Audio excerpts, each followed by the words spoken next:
South Korea and Japan have also been making moves to beef up their trade in military exports. Are those intentions on prominent display at the ongoing Airshow? Lauren Ong tells us more.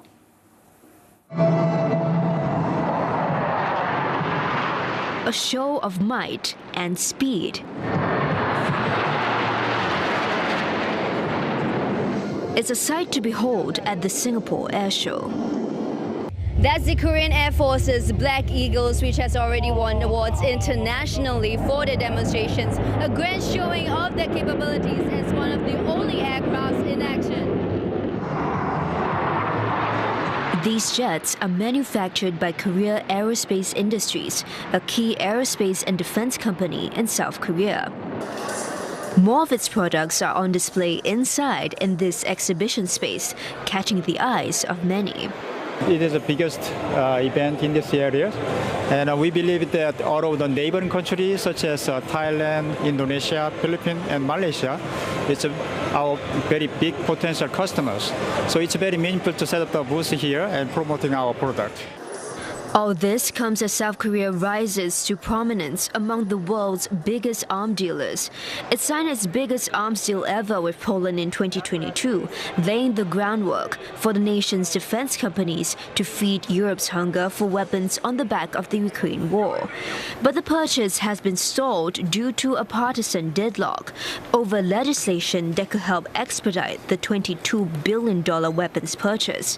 The sale is a key part of South Korea's plan to become the fourth largest defense exporter by 2027, a spot now held by China. And the competition in defense equipment exports is getting stiffer. In terms of geopolitical situation, in terms of influence of China and Japan, we do not want to, overstep their boundary.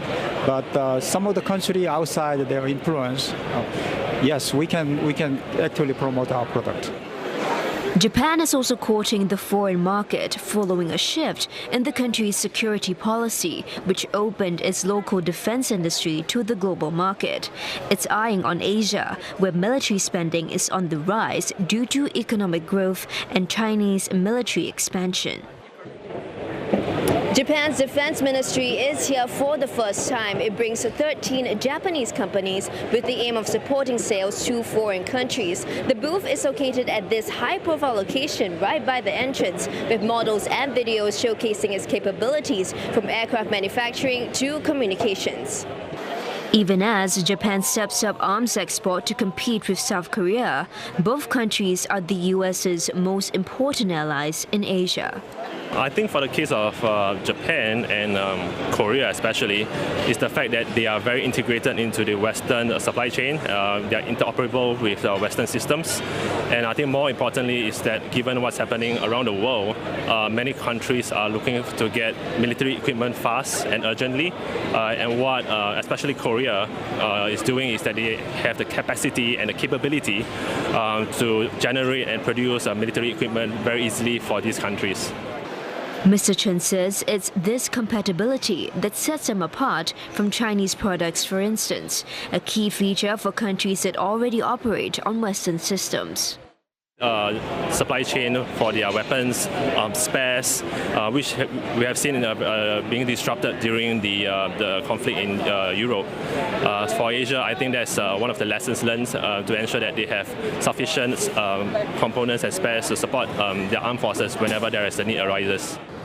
The defense equipment makers are expected to showcase their products and systems to more than 50,000 attendees from around the world at the 6-day event, which ends this week.